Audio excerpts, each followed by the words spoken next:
Good afternoon. So I've come into this jungle and today I definitely have to strip a lot of this foliage back again. I'm noticing that there's loads of tomatoes that need to be picked and there's loads on the plot actually needs to be picked. It's quite a warm day again but not as hot. Now the heat wave's over, we've had some rain. I'm really happy. Right, let's prune this back. I think it's a jungle. So the first thing I do is I'm going to harvest all the tomatoes that I think are ready and they're ripe, and then after that I'll strip it back because there's quite a few. There's going to be some ketchup made tonight I think, and also some canned as well. Right, let's get this done.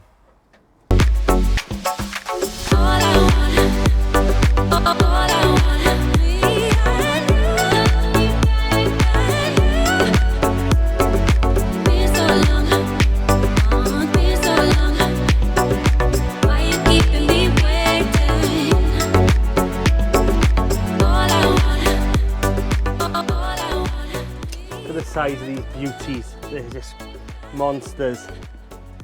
Right, let's show you the goodies. So this is the mixture of tomatoes that I have harvested today.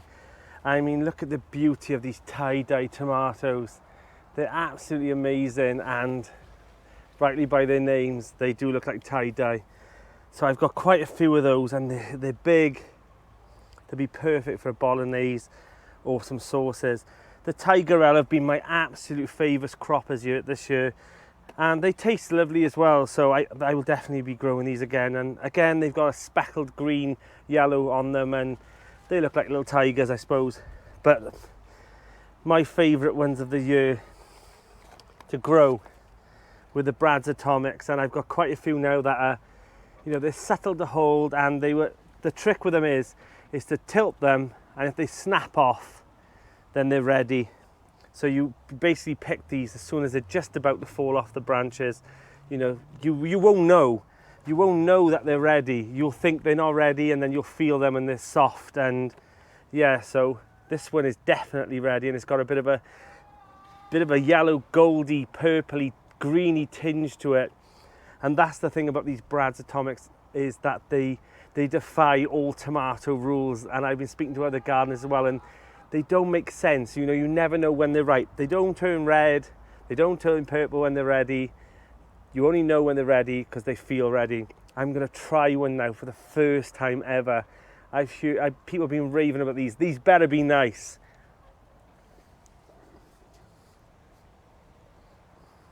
Oh wow.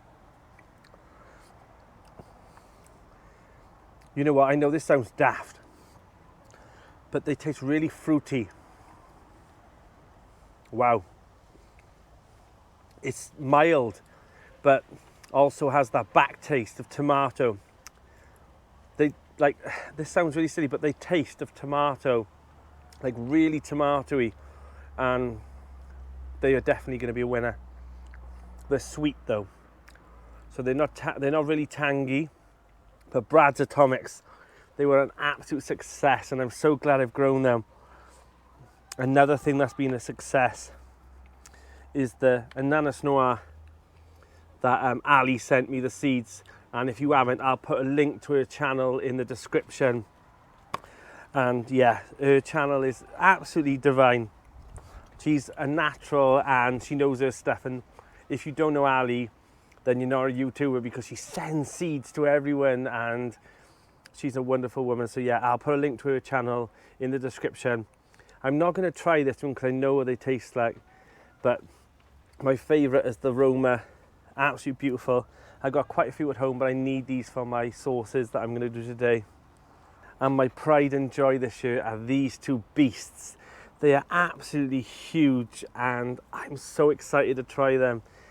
But yeah, they're just massive tomatoes. I've never grown tomatoes this big before. I mean, in comparison, look, you know, they're huge.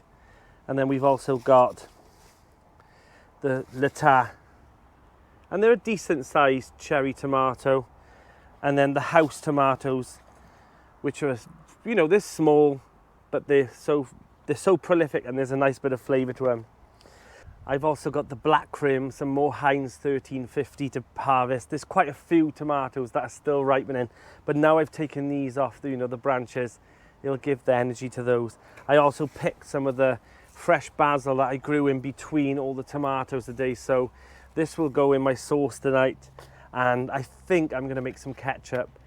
So yeah, I'm really pleased with this harvest. I mean, what a bountiful amount of tomatoes. I've never grown this many different varieties, and it was all inspired by Jane Kelly last year.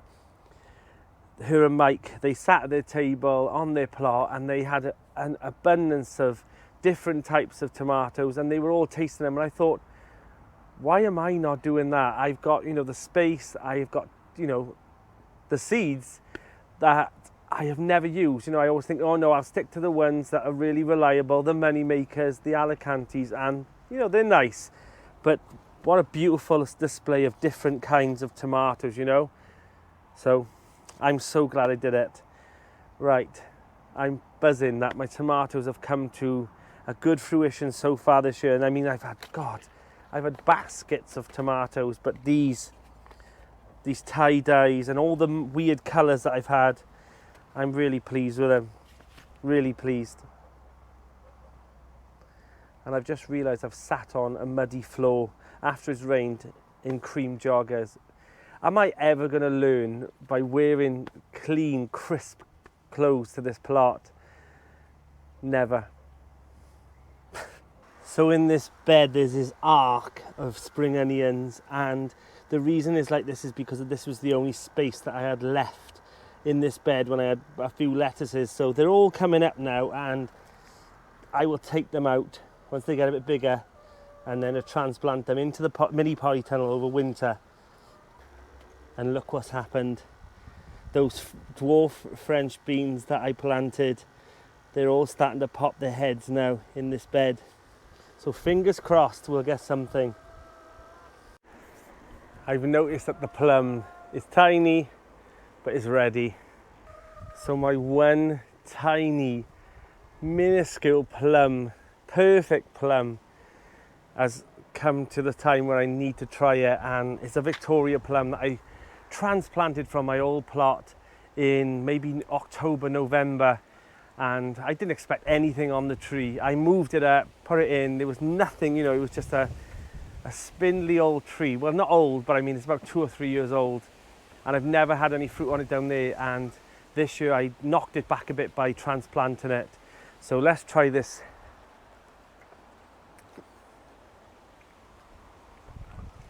It's sweet. So the good thing about this is it's telling me that what type of fruit that I'm going to have on this tree, and I'm so glad that these are the plums that I want on this plant. That's beautiful. It's tiny, but it's perfect.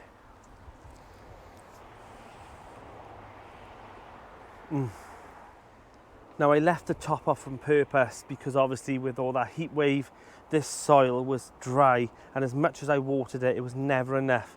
So I left it off in the last couple of days for all this rain, and even though the lettuce had a bit of a battering, it's done it good. And look, I'm already getting some little peppers underneath here, and if I have labelled this right, which I have, it's the Aji mango. Perfect. And we've got some more here, and I believe this is Aji mango as well, yes. Oh, and this is moved jalapeno, which are here. So my advice is always label your plants, and always make sure the labels stay where they are, because this is definitely not beetroot 15, but in here this is the long red Maconi, and as always never ever comes to anything. And this one hasn't got a label. Okay, so that goes there. Long red Maconi. And this one is the jalapeno, which sadly hasn't got anything. And these have come to some form of fruition. They're normally green, then they go to a purpley colour. And if you look inside here, they go to a bit of an orangey colour as well. But these are the dwarf Eureka, and over here, the Cayenne, which is one of my favourites. He's spindly, he's hanging over, but look how many he's on there. Perfect amount. All these now King of the North peppers are coming through. As I've shown you, the basil didn't fare too well in the heat wave in this polytunnel. It's gone to flower. But I've got quite a few peppers that I need to harvest today. I want some green, and then I'm going to leave some on, like the bell peppers over here. I'm going to leave them on to ripen.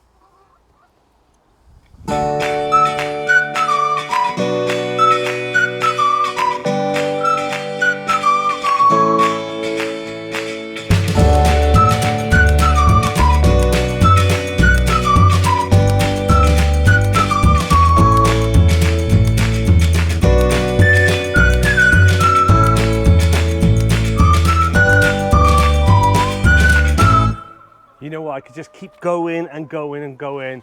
There's so many tomatoes here, and I mean, this is a whole pot full of cherry tomatoes, so that'll do for me now.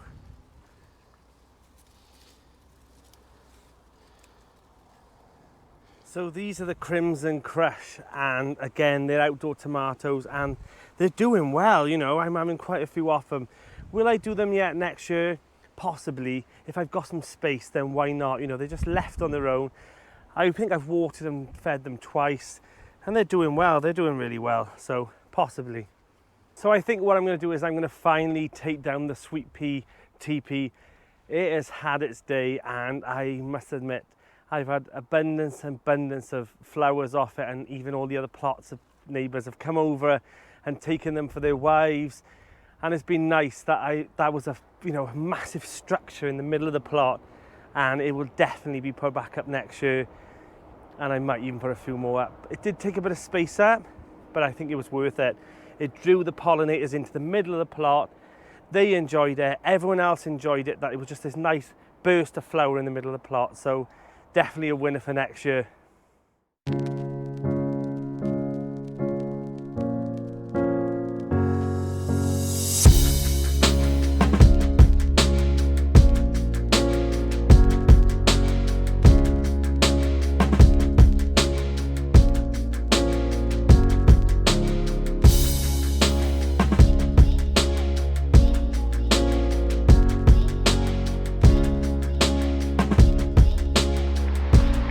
So I took off most of the brown, dry sweet peas, and inside you'll see in the pod there's around about 9 to 10 little sweet peas. So I've taken off most of the dry sweet peas now, the brown crispy ones, and inside you'll see there's about 10 little sweet pea seeds for next year. And my advice is, before you take down your teepee structure, take off as many brown ones as you can, because when you're ripping that off, they will drop into the soil, and as much as it's lovely to have stray sweet pea seeds, you don't want to be adding things into beds that you don't want. So I've taken off most of them. You will get some, whether or not they sprout and then get killed off by frost, but the best advice I got is to take off as many as you want, and then you can store these in a nice airtight sealed jar, and they'll be perfect for next year. And they're all free, and do you know how expensive sweet pea seeds are? So I've taken down the sweet peas. I'm now going to hoe through this bed, take out all the weeds, add some chicken manure pellets in for some nitrogen, and then I'm going to add this climbing spinach into this bed, and I'm hoping that it'll climb up this spiral so that I'll have some nice climbing spinach in this cooler months. Right, let's get this done.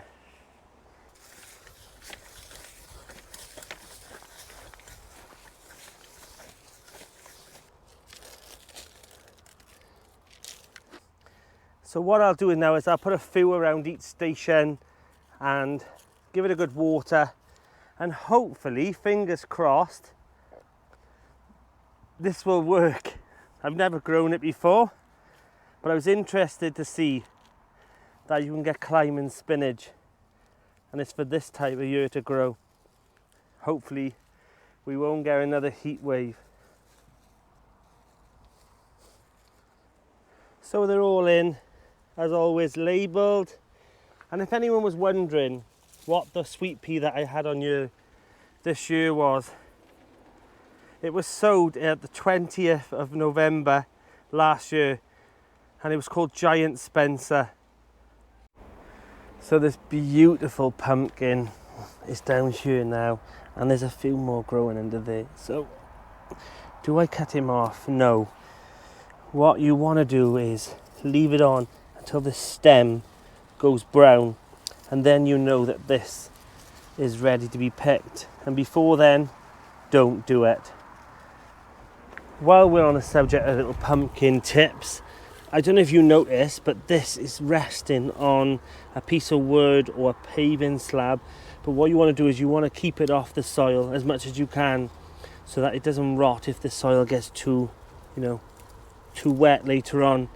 So I tend to keep them on here on a bit of a slant, so the rain can run straight off it, and I just check every now and again and move it. There is a bit of soil there, see, and it just keeps it nice and dry. So I still need to pick some beans, harvest all the courgettes, all the millions of courgettes. Why do we grow so many courgettes? I've done 2 plants this year and I still think that's too many. And I started to think about it, and why do we grow them? Like, has anyone ever thought, I really fancy a courgette? Like, I don't think that they got that much flavour. The yellow ones, yeah, they're a bit sweeter, but I don't actually know the big faff in them. Yes, because they're prolific and we get a good harvest off them, but do I really need them? And I don't think I'm going to grow them next year, which is weird to say, but I think I'd rather use that space for something else. So this year I'm evaluating all what I need and all what I don't need next year. And I think, and I'm not anti-courgette, but I think they're a waste of time. They're not massively flavourable. You don't think, oh, that was bloody lovely. I've never seen anyone say that about a courgette. We chuck them in pastas and we do all these things, put them in cakes and all. Yeah, you can do all those things, but it's mostly we're growing this vegetable to try and get rid of it. And we give them all to our friends and all our family, and they're all fed up with them after a week and all. And I'm moaning like a grumpy old man now, but I've had a bit of realisation. I don't understand what the big faff is with courgettes. So they're off the list. I just realised, what's going to happen, don't you? I'm going to end up growing courgettes next year, and I'm going to be falling into that trap like everyone else does. And you lot are going to say, you said you weren't going to do any more courgettes. So I'm going to retract it and say, I'm 99% sure I'm not going to be doing courgettes next year, but I'm going to try not to.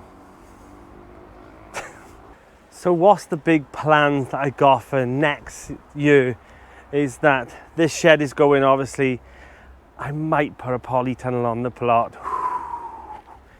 Do I get rid of the greenhouse and put a polytunnel on, or do I have both?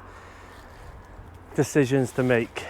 So yeah, I might be putting a polytunnel down the bottom there, or I've applied for a second plot. Will the grapevine garden have the grapevine garden plan B? So the plan is that it'll be close by and I can put the polytunnel on there, but who knows? But that's the plan. I put my name down. I'm about number 5 on the list. So we shall see what happens next year, but stay tuned on that. One thing I haven't done this year is I haven't picked any of the sunflowers, taken them home and just enjoyed them at the house. So I think I'll pick some now. I'm just, it'd be just nice to have them in the hallway. I haven't done that, and I don't know why I haven't done that, because there's an abundance of them here, and I'm sure the bees won't mind sharing a few with me.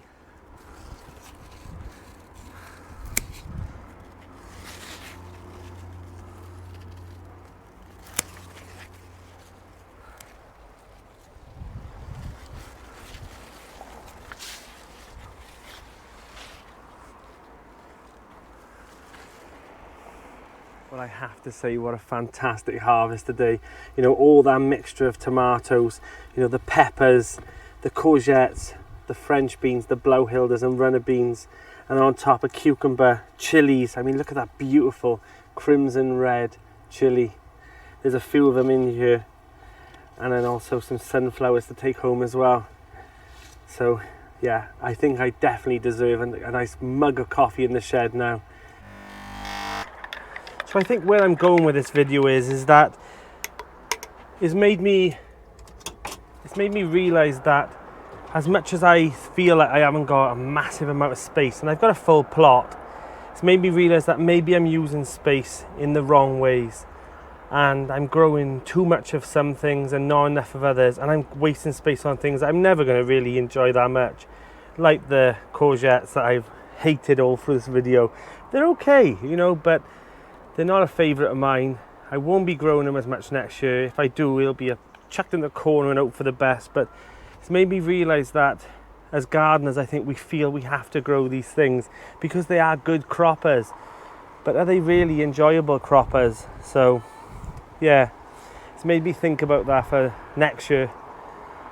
Right, as I always say, take care guys, and I'll just see you all again soon.